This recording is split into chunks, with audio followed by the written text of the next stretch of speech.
Our primary mission here at Alternate Media is to bridge the gap between Judaism and Christianity, as it's existed for far too long. Yeshua, as we know, never intended to start a new religion. He was a religious Jew. I think at a certain point in every believer's life where we think, isn't there more?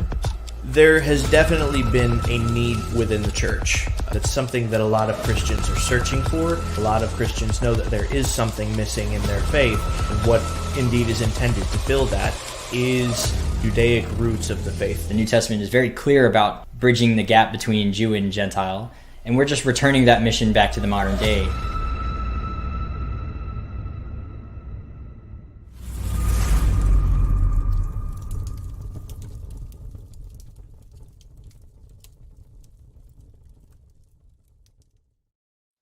What's up, everybody, and happy Sunday, I guess.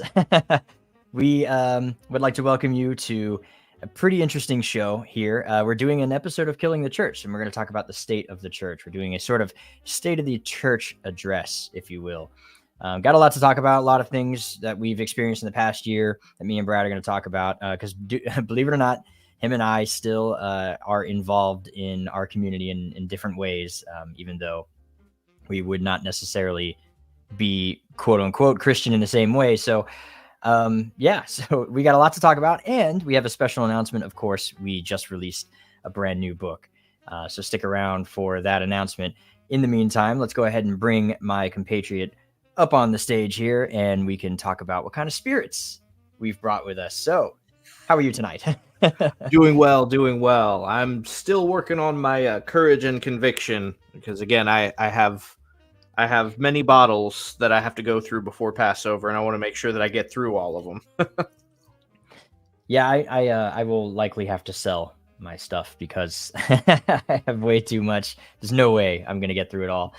And yeah, some of you are already doing it. You're already commenting, putting in your chat what you're drinking with us if you're drinking with us tonight. So definitely do that. Myself, I have made my own drink. Ooh. I've designed a drink. Now, it's not like groundbreaking. This is just essentially an old fashioned, but with lemon, and I made it with Irish whiskey instead of rye, and so I'm calling it an old fashioned flat cap. So it's all Irish. So even the bitters, they're cherry based bitters made by Teeling, the Irish whiskey company. Nice. So I put Teeling whiskey in here as well.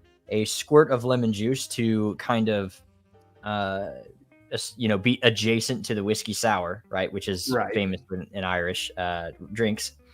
And of course, a little simple syrup, some rocks and lemon peel for the little kick there. And the old fashioned flat cap, I'm calling it. So it's all Irish. I like it. I'll have to try that. It's pretty good.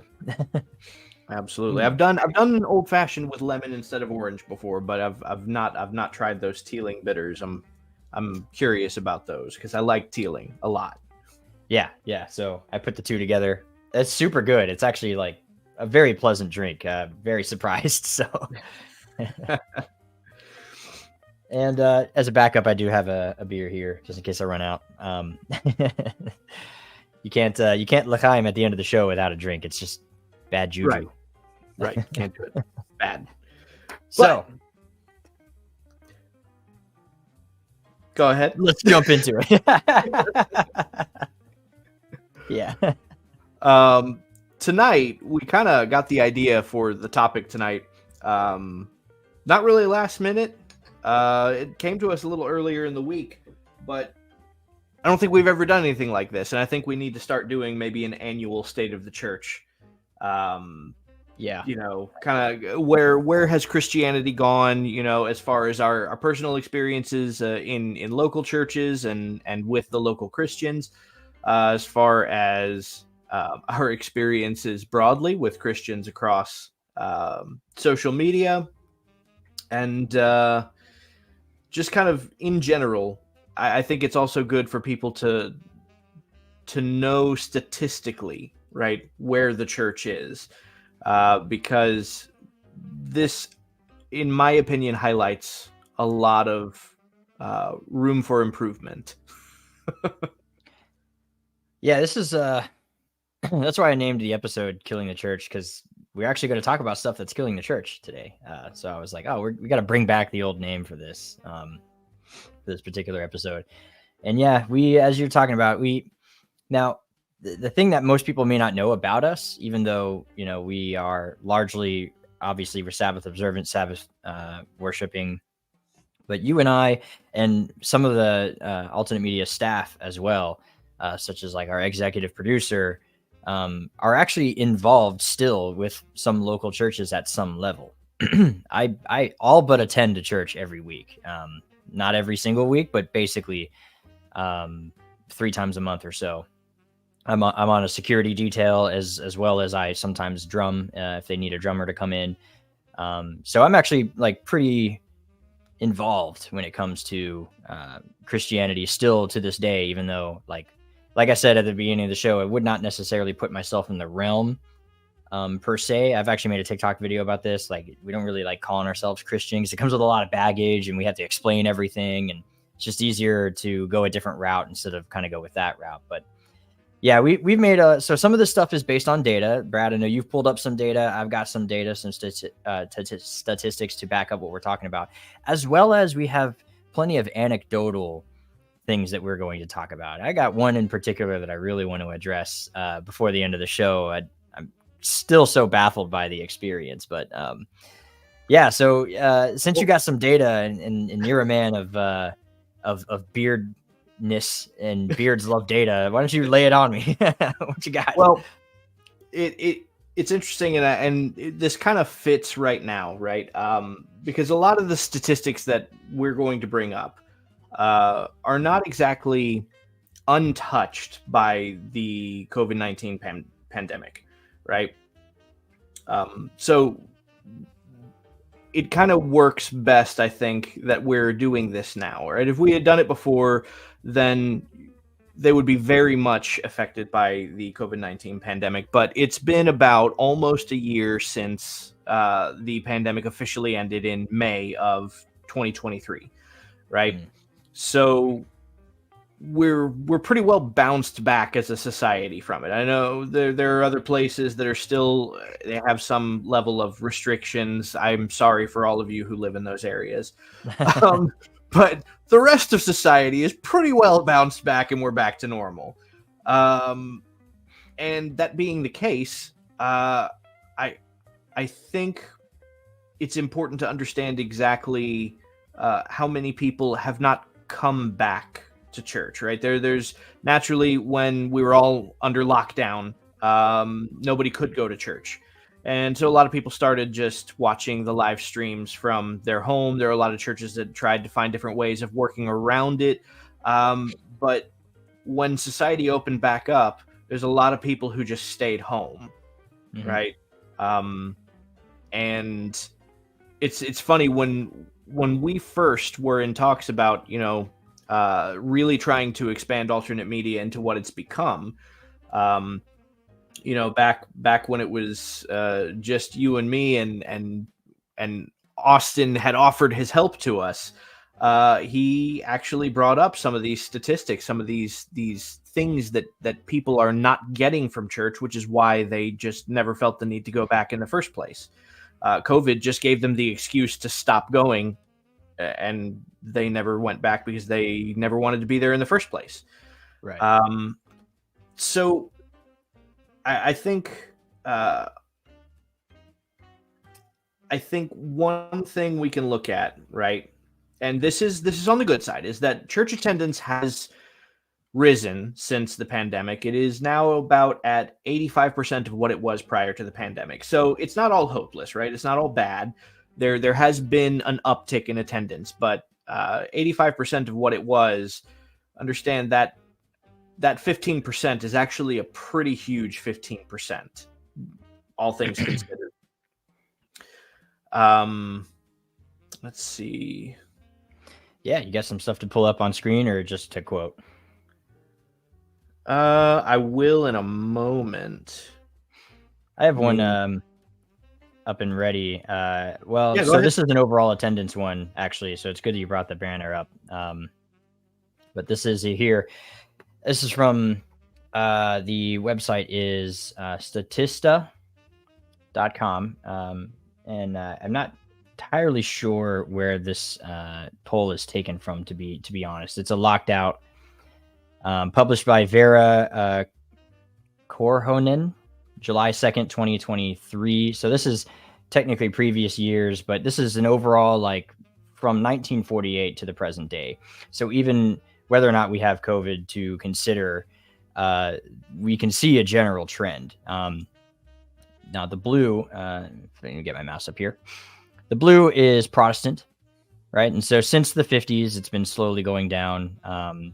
It sort of peaks at its lowest point in 2018, and then it kind of comes back down again in 2020. Oddly enough, in 2020, it rose up just a tad, which I find interesting. In the black, we have Catholics. I think Catholics are pretty steady. Like they've basically maintained a solid 20 to 30% since the 50s. They're pretty solid here. The numbers we really want to hang on to, though, is this dark purple line is none. And it has since 70, right? 75, it is steadily rising. And it's about to surpass the Catholics' steady hold. And in conjunction with that, we have the dropping of the Protestant religion overall in general. And all these little outliers down here, obviously, these are just, you have Judaism, Mormonism, undesignated, Christian non-specific, stuff like that. So, interestingly, in my own experience, and I know that my my younger siblings, who are not as much theologically active so much as they are politically and philosophically active online, and they've established a presence of their own that is pretty noteworthy, and I'm very proud of them both for it. The two that are, you know, as active as they are, but something that I've noticed personally, and something that they have confirmed even in their circles, which is an interesting correlation when you think about it, is a heavy resurgence of Catholicism. Yep. Particularly the political sphere. So there are a lot of people who are finding Catholicism for political reasons, and that's not to say that's a bad thing, but there is a politically motivated component to the Catholic resurgence that we are seeing in society. Now, interestingly, alongside it, I've also seen more and more, not quite as frequently, but more and more who are finding their way into the Orthodox Church. Yeah. And that seems to be less politically driven in my experience. It's more theologically driven now, that one. Yes, much more theologically and philosophically driven. Again, personal experience, so that's anecdotal, but that in my encounters abroad, that has been my experience. Now, as far as just overall attendance, I do have one to share. And this is one of the more recent Gallup illustrations. And this is from, I might be too high up here. It's from 2000 to 2022. So here we have this darker line is weekly attendance, right? So that has come down to from about 33%, right? We're down to 20% of that. The orange yellow line here is people who have never attended church, right? So we're seeing more and more people who have never been to a church in their lives ever since 2000. And then the about once a month attendance, that's dropped a little bit, but more or less it's kind of stayed. Kind of just chilling there, yeah. Right. And I reckon that's probably how that will always be. But that I part of this line we can blame on the pandemic for sure. But I don't think all of it. Again, it's cool that the church is back up to 85% of what they were before the pandemic, but what about that 15%, right? Lost him. And I think this stat's I think they actually take into account online attendance when everyone shifted during the pandemic to online. I'm pretty sure they actually take that into account here. So See, that I didn't know. yeah, so even though there's an overall drop because some people just didn't want to do the online thing at all, right? No matter what, the pandemic did do a lot in affecting attendance, but even then they were trying to help account for some of those numbers by including online attendance. Like at the top of our screen, we can actually see how many viewers we have currently across all of the platforms that we're streaming on. And so it's one of those things where you can get those numbers. Yeah, they'll never, I mean, doing church in person is never going to be the same when you go online. It's always going to be better in person, I think. I actually agree with Ben Shapiro here. Go to church, which is so funny. We can put that behind us now, and we're still missing 15%. What happened, as well as we have a massive resurgence in Catholicism. Could be political, could be theological. I actually have a different point of view on the Catholic resurgence. I actually think it has to do mostly with, it's a little bit politics, but I think it has to do with Protestants starting to look more into church history. And I think for millennials particularly, for us, there's this sort of want, right? A drive to go back to a much more solid foundation. And all these thousands of Protestant religions and everything, they've only been around since like the 20s, right? And the 50s in some cases. And so there's a lot of, it's very attractive to just go, well, the Catholics have been around since at least like 280 AD. So I'm just going to go back to that, and we'll start from there. I'm going to agree, but with caveats. Okay. I do agree. I think that we're seeing because a lot of the Catholics and Orthodox Christians that I have run into were formerly from a much more charismatic brand of Christianity, right? But they took their faith very seriously, and they did their due diligence to study church history, and they came to the conclusion that either Catholicism or Orthodox Christianity was, the original brainchild. But I would be willing to say much more so for those who are leaning towards Orthodox Christianity. And I'm not saying that that's not the case with some who have found their way to Catholicism, but there is a component of it.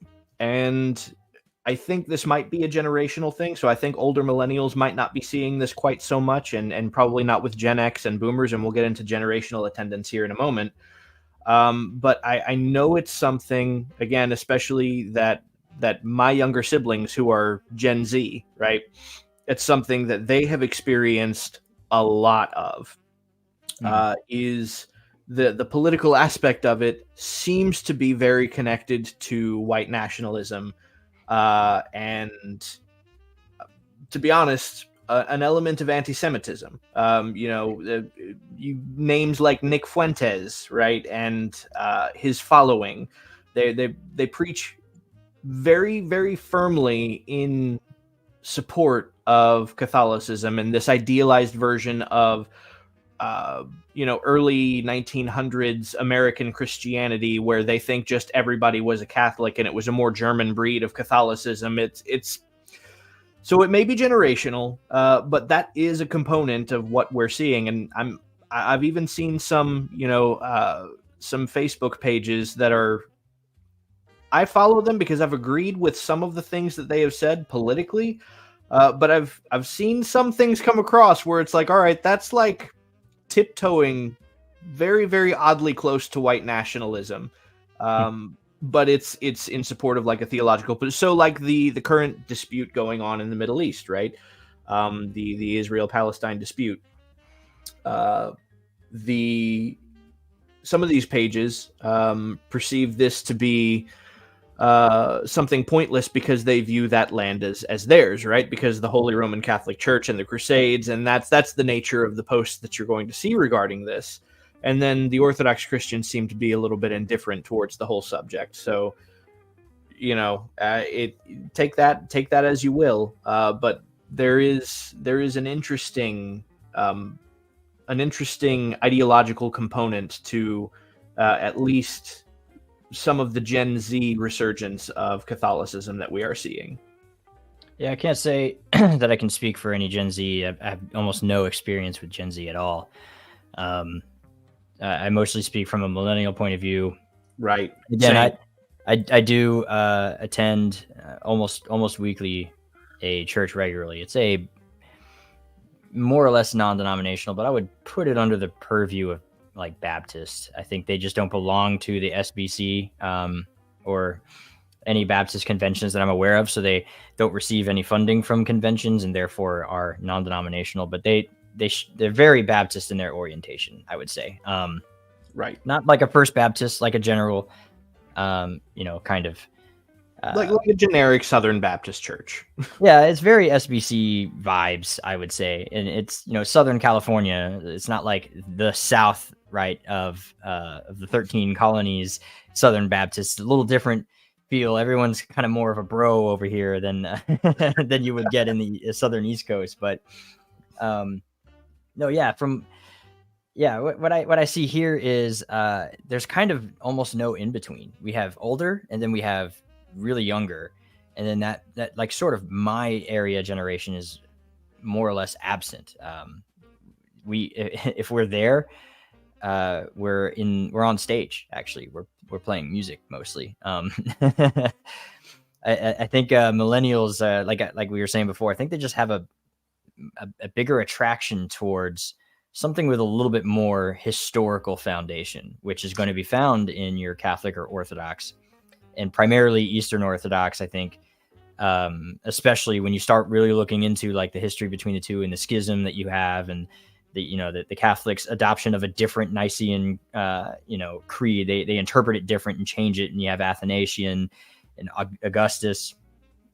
Augustine. And so the Eastern Orthodox are like, no, we're going to go back to the original Nicene creed. We're not going to keep the changes. We disagree with the papacy and the way you're doing things here. And I think millennials can really relate to that. And it's like, well, this is the way it's been done for a long time, but there's still an old rebellious side of Orthodoxy, and it's found in the Eastern Orthodox Church. And so that's kind of the attraction, I think. I think also, the millennials are the no BS generation. I mean, we were the first generation to grow up with, right? We were the first generation with access to, but we were the first generation to grow up with access to the internet, where we can fact check you on the spot. Right? Yeah, on our and phone. We love doing that.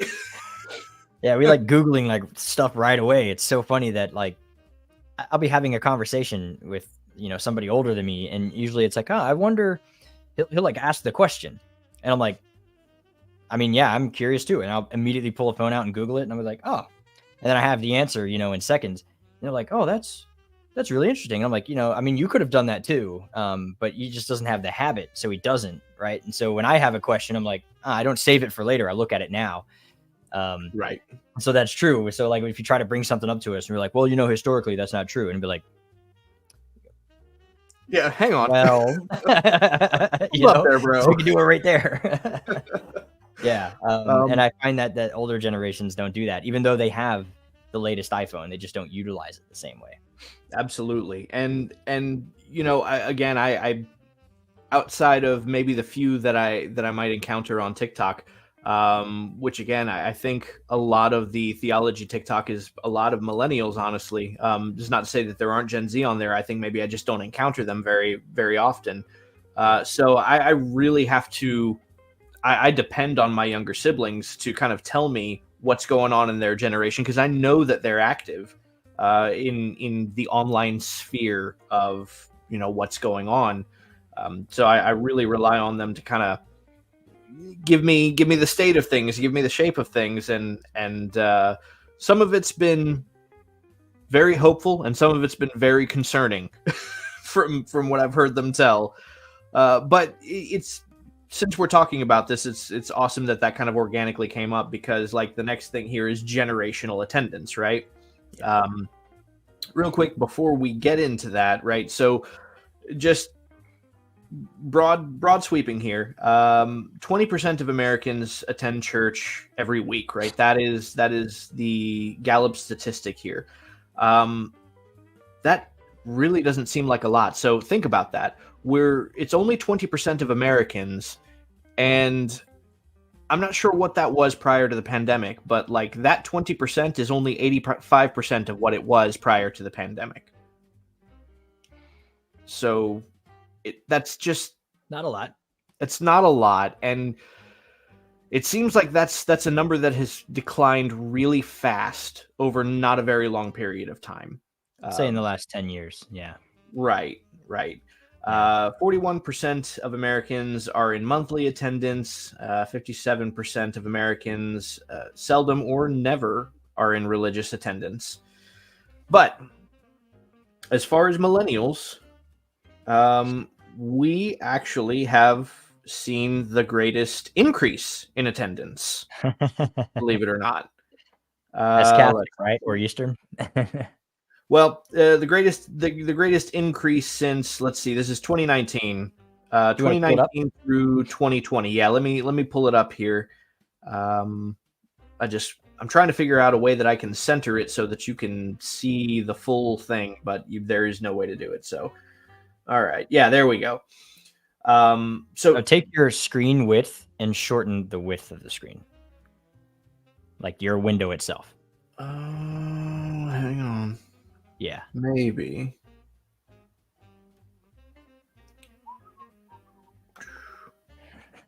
I believe in you. You can figure this out. You know how you like make the window itself shorter? I know. I don't know if that's going to fix it. Yeah, well, boom, right there. That's what we want to see. All right, there we go. And then up a little bit. All right, there we go. Now everybody can see everything.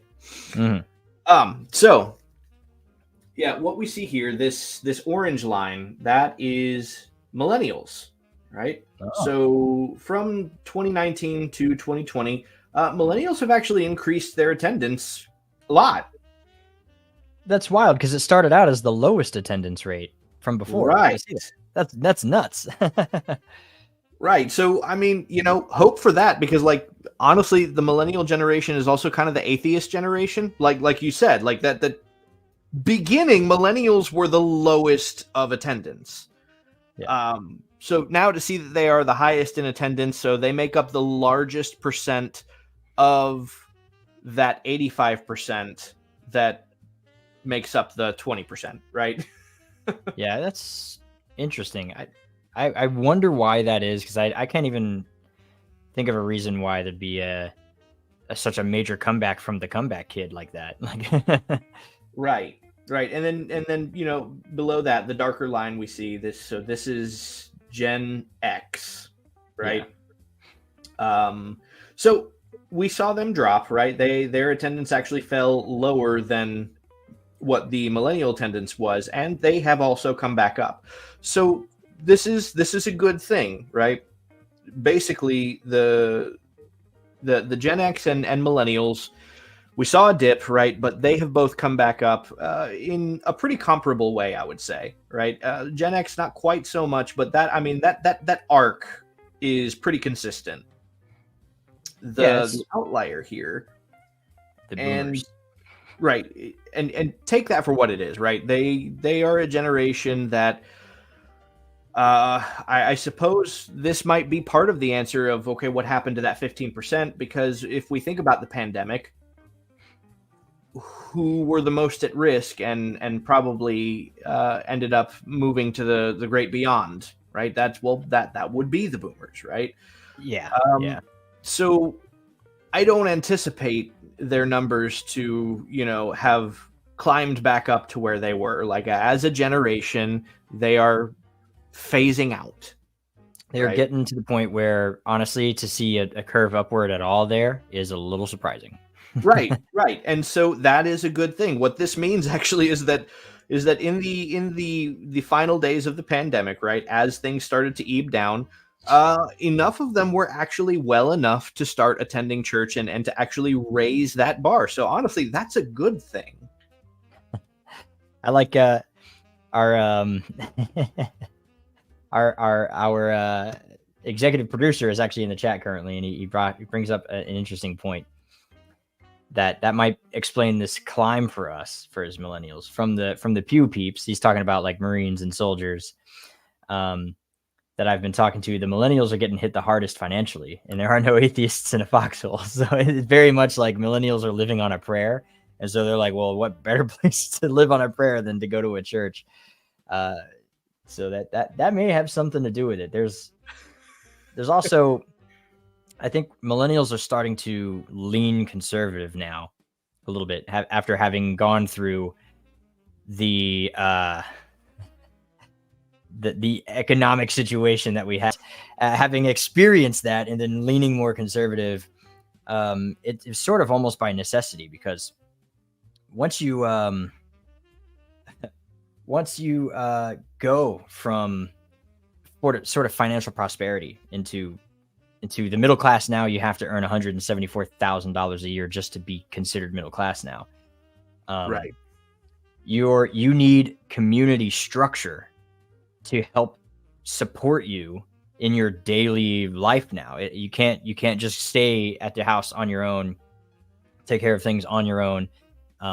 You need a support structure. You need someone to help you babysit when you leave the house and go do certain things. And you're only going to find community like that from some kind of structure of community. And you can turn to the internet and find stuff like that. But the easiest thing to do is find a church, go to a church, and then you will have a friendship level, that, you know, that community, that structure. You can ask people to babysit for you. You can take your kids to a youth group, right? And then they become more social as a result as well. And millennials are starting to homeschool more often now because public school sucks. And we're starting to see the fruits of that as well. So Yep. I think, what you're saying at the beginning, there's a lot of politically motivated stuff here. I think there's a lot to be said about that. Yeah. Absolutely. Yeah, it's interesting, actually. I saw a video earlier kind of explaining why the homesteading trend has become so popular with millennials, right? The idea of being self-sufficient and off-grid and not beholden to the powers that be. Yeah, which keep constantly screwing us over. Right, and kind of the reasons for that. And he actually compared it to being in a relationship with a habitual liar. And not just a habitual liar, but like a habitual liar in the sense of gaslighting, right? One where, you know, where the story doesn't really add up, so you ask enough questions to the point where they cannot lie anymore, right? For every question, they'll tell a lie to cover up the other lie, but when you ask enough questions, they cannot lie anymore to cover up the original lie. And so they blame you for it, and you morally, and make you out to be the bad guy in that equation. And how in a big way, that's kind of what has happened to millennials as a generation, because there are questions about how we ended up in the financial circumstances that we are, and the answer to them is not, well, you buy avocado toast and get Starbucks coffee. Yeah, that's not That's the attack for having asked the question. Yeah, that is the knee-jerk attack from the other generations that think that our problem is we spend too much on ourselves, when that's not the case. We time and time again, I continue seeing numbers that are the new middle class is $174,000 a year. That's money I have never seen. And so that means I'm officially in the poverty level. Like, so what like, he as said far is as- like, yeah, because, so, you know, sure, that's true. Like, you know, millennials, they bought avocado toast, but like now what they've done is they've learned how to make their own avocado toast, right? After learning how to grow their own avocados and make their own sourdough bread, right? So it's like, that's not really an excuse anymore. Yeah, it's not like we're spending money on avocado toast these days. We're actually like making it at home ourselves because we can't Right. afford to go out anymore. And again, I love the accusation. Well, you millennials go out and spend too much. No, empirically, the data, you're wrong. Absolutely not, because restaurant business is constantly going down, and they're blaming millennials for not eating out enough. Right, the wine businesses are going out of business. I remember that was a big thing. Or like millennials stopped going out and eating and drinking wine, and and everyone started complaining that we weren't going out enough. And it was like, whoa, wait a minute. You told us to stop doing those things. We stopped doing those things. We can't afford to do them anyway. We just took your advice, and now you're blaming us for the decline of these industries. Yeah. I saw something similar. It was there was the classic argument of like, well, if you didn't pay for every streaming service, which again most millennials don't. Nobody does. But in any case, like the discussion moved from there to like free streaming sites, right? Those ones where like, it's okay to stream but not to download. Right. Yeah. And then those people started getting berated for doing that because, well, that's wrong and you're not paying for it. And it's like, all right, like how do I win this? The cake is, it can't be eaten as well as had. But this, go ahead. No, I was gonna, I guess, transition a little bit. We're at the halfway mark of let me see here. So you wanted to transition to the male attendants. Do you want to talk about that particularly? This is something that actually is, I would say, concerning, because this is another big drop that we've seen. And as a matter of fact, this drop has been going on for a long time. But it's only going to get worse if it's not fixed, right? Yeah. So the male attendance, and I did get the numbers for that, which are here. Yeah. Is that being shared? Yeah, that's being shared. Okay. Yep. So, between 1998 and 2000, male attendance was 64%. Between 2008 and 2010, it was 58%. Between 2018 and 2020, it was 46%. So we've seen an 18% drop in male attendance. And I would wager to say, because again, 2020 is prior to the pandemic, is like right there on the heels of the pandemic. I would wager to say it's probably still dropped more since then. Now the question, why, right? We could have a long discussion about the many reasons why people in general are not attending church, but why aren't men attending church, right? Now, the reason this is an important question is because this directly plays into certain statistics regarding divided homes, right? So I agree with Ben Shapiro on this 100%, right? The best chance that you can give that your kids will ever have is to grow up in a home with a mother and father who care about each other, right? And church attendance statistics actually support that. Your child is the absolute most likely, statistically, to remain in the faith if they grow up with a mother and father. Yeah. Right? Two-parent home. That drops astronomically for children who grow up with single mothers. I know that's a very controversial thing to say, but that is a statistic. It's true. It drops by over 50%, right? So they are less than half as likely to retain the faith growing up with a single mother. That percentage drops by less than 10% for children who grow up with single fathers. So having men in the church is beneficial to not just the church itself, but it's beneficial to promoting families in the church. Yeah. So we have to ask ourselves, why don't men want to be at church, right?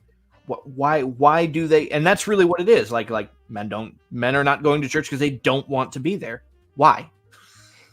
The church is too feminine.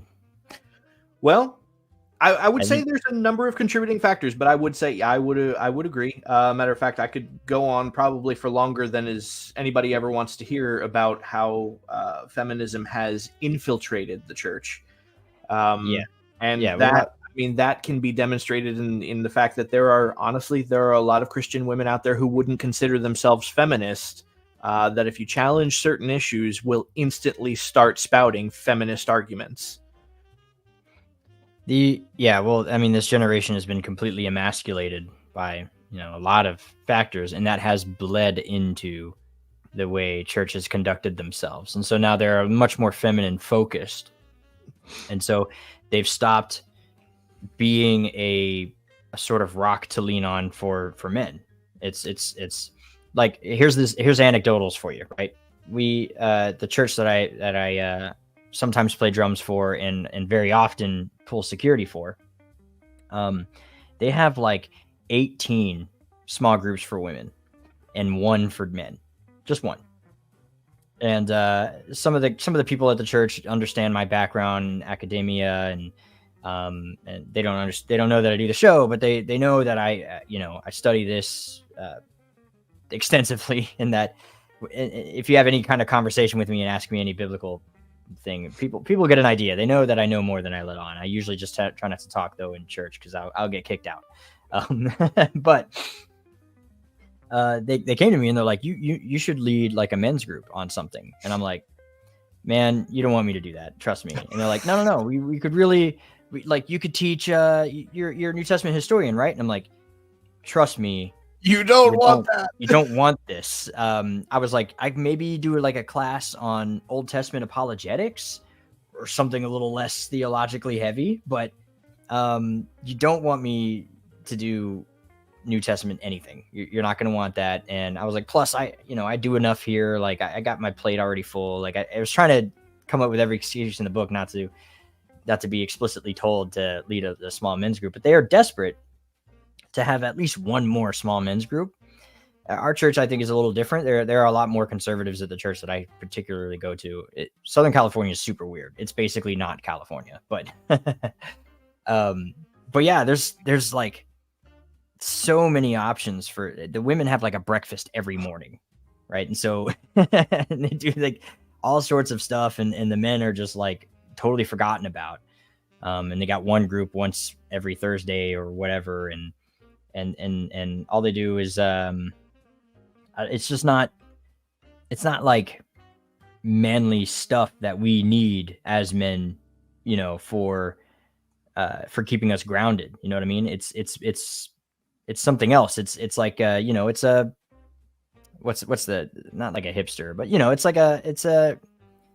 it's not a real manly man leading the group either. He's there to be the teacher. Like he's like a kindergartner teacher, you know what I mean? So it's like all the dudes are like, man, can we just like go to a bar or something and like sit at a table in the corner, pass around a drinks and talk about Job, or something that no one talks about, like, and just have real talk, and that's what men need, and that's not what they're getting.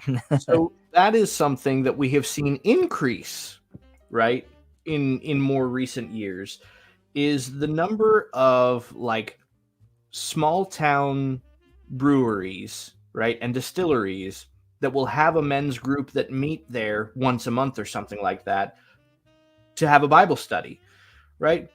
Because it is an environment that's just conducive to men. But in addition to that, right, it's interesting. You go to like most any bar will tell you like the 3 things you can't talk about are like politics, religion, and relationships or something like that. When typically, right, those are the 3 things that men want to discuss. Yeah. Especially if there is drink around. So, I mean, why not let them, right? But I do think that what you're touching on is a big part of the problem. And I know that our producer, Austin, has had this experience recently, is that men are just not being offered what they need at the church, right? And I would blanket that to say generally the public is not being offered what they need by the church, but at least the women in some semblance are being looked after. And by that I mean this: the church for a very long time has been more focused on bringing new people in, right? On increasing attendance, right? Increasing membership. So it's kind of this idea where every sermon is contoured to be an altar call. Yeah. Right. And so you can't really get too much meat in that message. Yeah. And so the people who have already been in the church for years aren't really going to get hearing the altar call. Yeah. Right. And because that's been the church's primary goal, I would say the broader group of Christians are just not being fed in general, but like this is something that men need, right? For anybody who may think that men are not preconditioned or bent towards intellectual conversation, there's a reason that Jordan Peterson's primary audience is men, right? He doesn't target any of his content towards men specifically, but men are the ones who enjoy his content the most. Men are the ones who listen to it the most. That's because men are naturally cerebral thinkers, right? Yeah. Men enjoy philosophy. We enjoy discussion on philosophy. We enjoy debate, dispute, right? We enjoy getting deep into things. So like, keeping the church at a milk level feeding for so long, I would say, has bored men out of the church. Right? Men are bored with the church. There's a competitive nature as well in men. The church is focused on checkers, and they keep playing just the same game of checkers over and over. And eventually a man, and this is true of any checkers game, eventually we're all going to kind of go back and you're like, you know what, I kind of want to learn to play chess now. I think I'm ready to really step up the competition and broaden the scope of possibilities within the game on the same board. But, there's got to be a better way to do this. Something that's going to be more unpredictable and more, engaging and competitive. And checkers is just not it, And so the church is sort of focused on the checkers because they keep focusing on the beginner and they're not offering any sort of chess lessons. And then on top of that, the biggest thing for me, I think, is that everyone is so afraid to touch masculine values that nobody does. You know what I mean? It's just like virtue, a basic masculine, virtuous kind of masculinity. Everyone is now seeing it as toxic. And so if you so much as, lean in that direction, you're going to get berated and canceled on social media and no one's going to come to your thing at all. And so everyone's so afraid to touch it. And, men are over here like, dude, like, I want to learn honor. Like what does proper honor mean? That's, I want to live by honor, but I don't understand it in full. So give me that. And no one is out there teaching, the values of honor and integrity, courage, fear, competition, and no one's teaching these things. They're taking a much more feminine approach, and it's more about be self-aware, be more, aware of your feelings and how you feel, how you communicate, and those things are important, sure enough. But we're focusing too much on those things. We've kind of gotten it now. We're not focused enough on the basic manly principles that make a man, and that really cater to and is tailor-made for the way our brains are wired, how we are created by God, that it's being left behind, and it's a muscle that's not being worked. And so it's the weakest muscle that we have in the body right now, I would say. And the gym analogy is a great analogy because men love going to the gym. It's yeah. Right. Well, and the result of this is that the church is going to be left with a lack of male leadership. Now, I don't mean in the sense of having male pastors. I think probably the church will always have a majority of male pastors. But the pastor alone is not the only leadership that exists in the church, right? A man has to be the leader of his home. I think a lack of leadership in the home is probably also contributing to the problem, which again, statistics also bear out, right? Yeah. So a lack of ability to dig deep, right, and have meaningful conversations is what's boring men out of the church, right? Like you said, it's like men are ready to start trying to play chess while the church is still teaching them how to play checkers. And there's only so many ways you can play checkers. Right. Men have no interest in that. And so they're going to go somewhere else where, that might be offered, which, atheism offers. Funny enough, you're going to find more of that content in a Catholic or Orthodox church because they're not worried about making converts every day. Right. And they have tons of special small groups for men, and women and different classes that they offer. Yeah, the structure is just so much better there. So yeah, to them, that's going to be as close as they're going to get to professional chess lessons theologically. They're going to go to one of those others. And I think that's part of the reason why millennials are just tired of the milk toast that you get at any Protestant church these days. You said milk toast, and this is kind of where I was really going with this, because this is an experience that our producer shared with both of us. Yep. Is that when we talk about the church preaching mostly milk, this is something that for a long time I had just assumed they probably weren't conscious of. You get this idea that they probably think that they're getting really deep. But ultimately are not.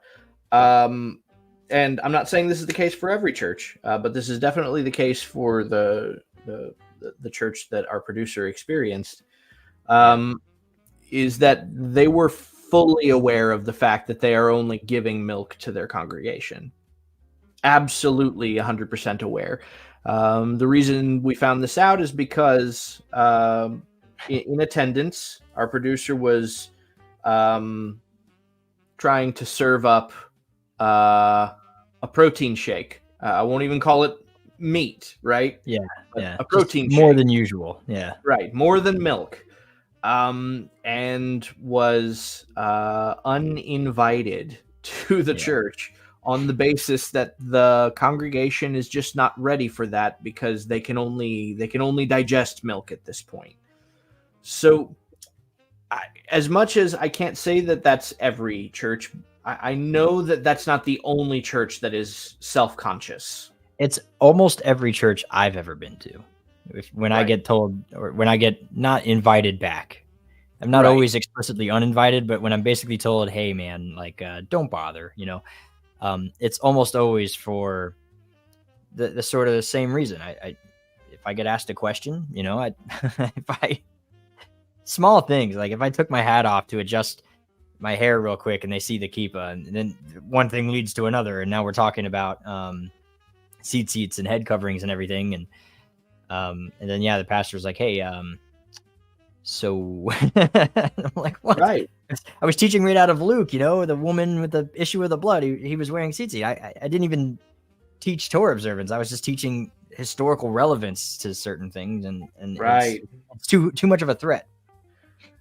The last church that my wife and I visited this past year, because we kind of decided we probably did need to get more active in the local community, and it'd been some time since I'd been to one of the local churches. I had helped a friend out. He led worship at a local church, and I had helped him for a few weeks.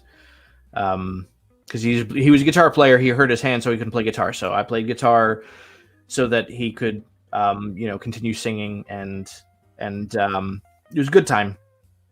That experience also very similar, very, very similar falling out that happened there, because he no longer plays at that church. But be that as it may, very, very similar kind of falling out, just consciously admitting that not ready for that level of meat, and there was even a little bit of vindictiveness in that example. But the last church that my wife and I visited, I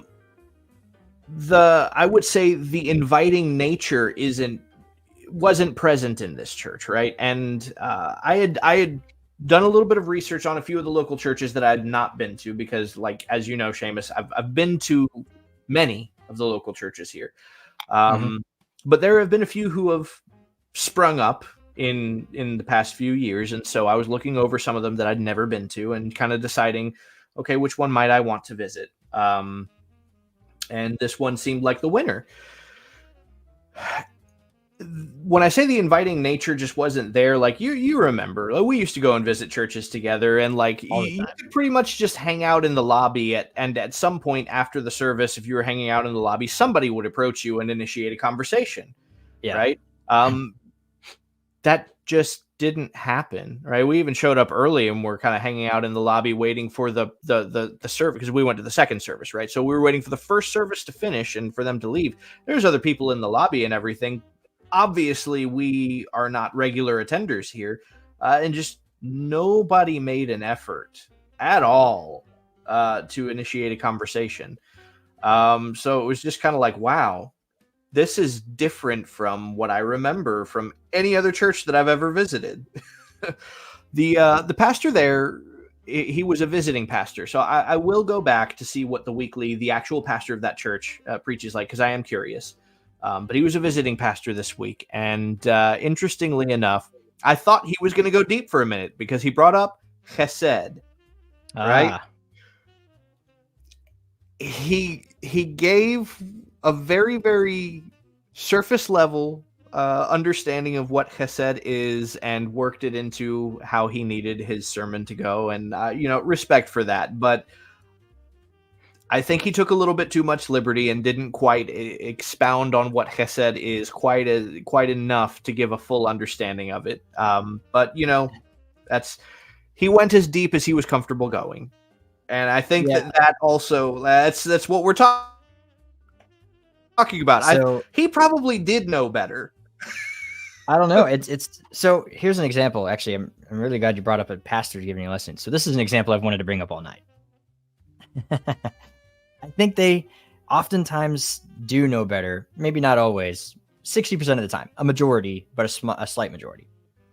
But there was a pastor that came to the church that I was working security at the time, and he was the mentor to the lead pastor. But the lead pastor was out sore throat, so he was not giving a lesson. So his mentor, his elderly gentleman, came and taught in his place. And I was sitting in within the congregation. The idea is for me to try and blend in as much as possible, so that nobody knows that I'm security. So right. So I'm sitting in in the middle. I'm at a decent vantage point. I have eyes on all exits, and I'm listening to the message, kind of in passing. But this piece of information, I'll never forget it. Totally caught me off guard. He started talking about Pharisees, and I'm like, oh, here we go. Pharisees are the bad guys or whatever. And he goes, Pharisees, we give them a hard time. And I was like, okay, maybe this guy... Hold up. Maybe, hold on. So now my ears are perked up. He's like, we give them a hard time. I like to call Pharisees the brown shirts of Judaism. And I went... and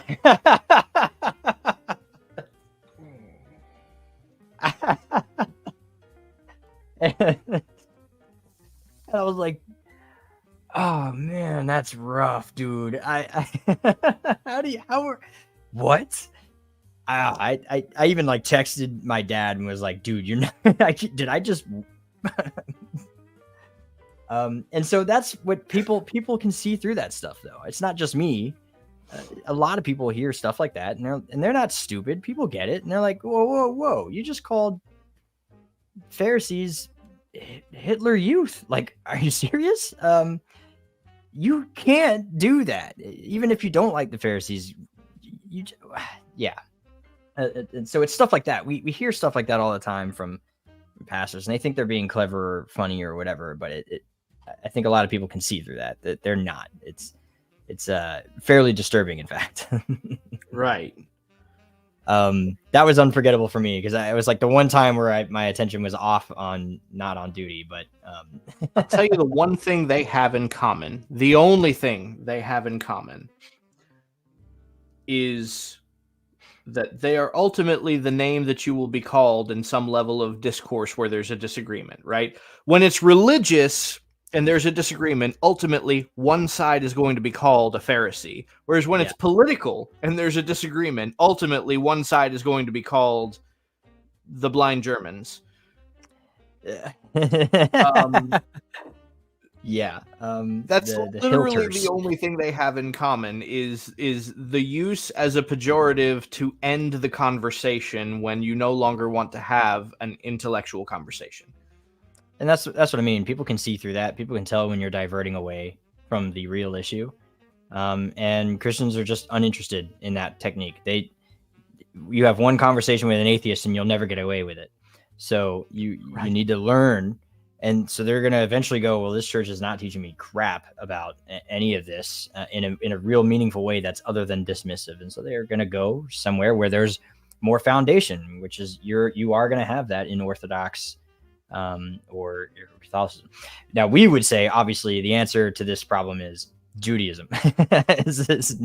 No one is better than anybody at any of this stuff when it comes to education and apologetics than Jews. Orthodoxy, hands down, they've got that stuff in the bag. There's a reason you don't see anyone going toe to toe with rabbis when it comes to debates and stuff. You just can't get anywhere near them. Right. But well, they even have a culture built around this. I mean, the idea of men not being fed within the community, at least spiritually speaking, like if you're not fed within that community, it's because you're not trying to eat. Yeah. Okay, so we're at the hour. We got a couple of announcements we should definitely hit up. I have one question though from Aaron. I started it. How much of the decline do you think is a result of Torah observant Messianic Hebrew roots increase? Honestly, almost none. I think it's almost none. Because the graph that I pulled up before, if you noticed that it was Christian non-specific, was slightly on the rise. I think people move from one to the other, but they don't abandon faith entirely on mass scales, right? Like we see Protestants having a problem with. I think because of the Torah observant Messianic movement, people are going out of Baptists, Protestants, and into a different denomination, but they're not stopping entirely with some sort of attendance. Right. In a statistical graph, that still qualifies as Christian non-specific. Right, which is the graph that I had before, and they were on an incline. So there is, the incline of Torah observance is coming up, but I don't think the Torah observant movement is contributing to the decrease of Protestantism, not necessarily, or just church attendance in general. I will say, as far as male attendance, it may account for a very small percent of it, because you do have a lot of for families at least, it is a lot of men who are leading their family out of the church, right, and then blazing their own trail in studying Torah, and this would result in what we see in the Hebrew roots and much of the Messianic community. But I would say that that's a very small percent of men leaving the church. I would say the larger percent is simply, like we said, it's just men who are not being fed and they're bored with the church, which subsequently is the same thing with men who are leaving the church for Torah, is because they're bored with the church. So they are pursuing Torah knowledge because that's more substantive. Yeah, it's more enriching. Yeah. So, announcement time. Thanks for sticking to the end, but we have a big announcement.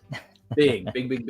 And this is my favorite thing, and I can't wait to. So here's the banner for it. And allow me to do a little quick magic here with some of the screen work. But we, remove that. We have a book.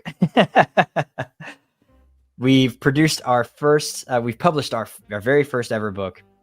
We've talked about this on the show a little bit leading up to this, talking about having a yearly journal. Those of you definitely who are supporters, subscribers, knew this was coming. We've talked about it more in the after partes, which, by the way, the after partes will be after the show today. If you are a supporter, we'll be chilling in the after partes in the Discord server. So, little shameless plug there. But we have a book, and it's everything that we've published on the website for the year 2023, and a little bit more. There's some things on there that are not available on the website, at least not yet. We'll probably put them up there at a later date. The good thing about this, though, is this book includes everything, written wise, article wise, and that includes all the premium stuff that you have to be a subscriber to have access to. Right. And so now by purchasing the book, you don't have to have the membership. You can still actually read all the articles from the previous year, from the 2023 year. So this is our first journal. We're going to do this every year, an annual journal called Preparing the Way. So this is what it looks like here. In fact, I'm going to bring it up to a full screen, just so, just so we can have a better view without our faces in the way and no banner. It's currently available on Amazon. There's a link in the description down below in the comments section where you can purchase the book. We have a paperback as well as a hardcover. And for those of you who are like myself and like to have a Kindle for travel purposes, it's also available in ebook on the Kindle format. So it's official. We're ready to go. I'm actually still waiting on my copy to come in so we can showcase it. But yeah, we have a book. We've published our very first book here at Alternate Media. And the biggest thing about that, though, is that is something that we could not have done without your guys' support. For everyone who's been a supporter of the channel, the website, the subscribers, but definitely our top tier supporters for sure. You guys have been a massive financial contribution to the company. As a special thanks for those of you who are top tier supporters, currently, you will be receiving a free copy of this book in the mail. We'll be reaching out to you to make sure your address is correct and everything. But if you are at the top level tier website or Patreon, you are going to receive a free copy. Thank you. And there's actually a page on the back of this book dedicated specifically to our top tier supporters. You are mentioned by name in the back of the book, and we cannot thank you guys enough for the amount that you've contributed to actually make this dream a reality. Absolutely. It's been this is for me, it's big, right? I don't know, how does it feel to be a published author? I was actually just saying to the wife too, I was like, I can't, like, it's the one thing I've always wanted to do, you know. It doesn't feel real, right? Yeah, like I have all these books and nothing to my name, and now I can actually say there's something with my name as the author out there in a book, in a hardcover. And it's wild. Super weird. I never thought this day would come in my 30s. I thought I might be like 60 by the time it happened, but Yep. And yeah, just to share this comment, yes, you all have helped us come this long way, right? I remember where we started, and I'm still in the same room that we started in, right? I'm in this room, and to think of where we were to where we are now, none of that would have in any way been possible without all of the support that we've gotten from everybody who so graciously and generously gives, and has not just the financial giving, but the overall spiritual and emotional support. Like, you guys have no idea how amazing that is, right? Yeah. To have you guys to kind of bounce stuff off of, to lean back on, to you guys are just awesome. I can't say that enough. You guys are all awesome, and I am excited to see what this next year is going to bring. Yeah, we've already started. Essentially, I mean, every time we work on an article now, we know it's going to go in a journal. So we've got some new stuff coming up on the website. We've got a couple of stuff in the shoot. So if you want to support us, membership starts at just $1 a day, and you can go to the website. Links are down in the description below. We are 501, so all donations are tax deductible. In fact, those of you who have been giving for this past year, we were officially a 501c3 at the beginning of this year for 2023. We technically received our license on December 2022, but it was at the tail end. It was like December 28th. So for this year, this is the first year we'll be sending out letters to all of you and how much you've contributed to us as a company. And you can put that towards your tax write-offs. You'll be receiving those in the mail here fairly soon. But yeah, so everything you give, everything you donate is deductible. And again, we just can't thank you guys enough. You've made this a reality. We've got this book. It's in print. It's coming out. You can order it now. I see some of you. Bobby K says he just bought a hard copy.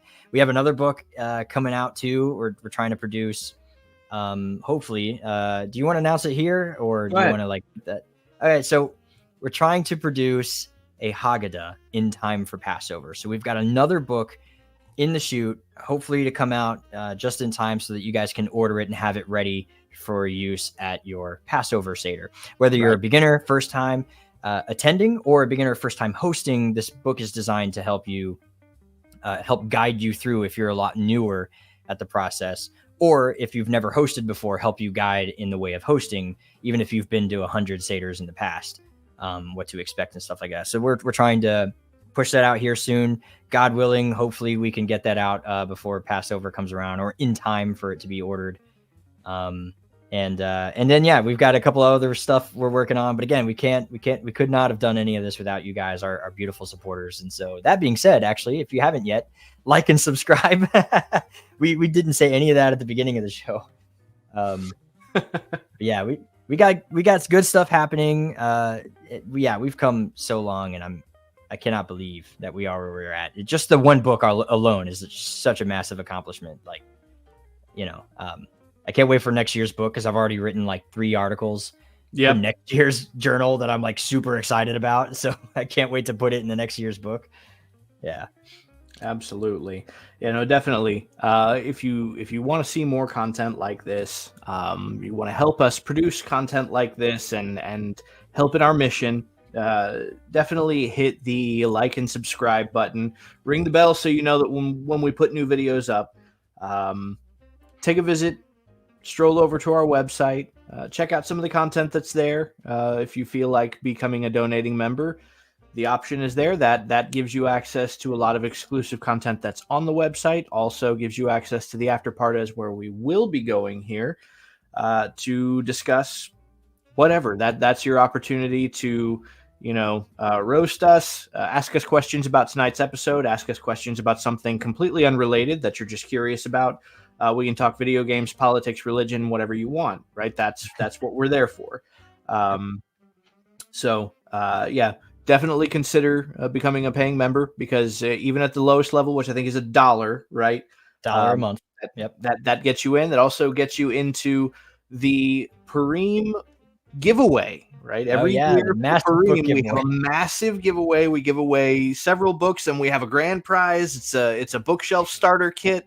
Because, as you can tell, we all here at Alternate Media, we love our bookshelves. So we want to help you all be able to begin your bookshelf too, and that's always the grand prize. It's about $1,000 worth of books in a giveaway there.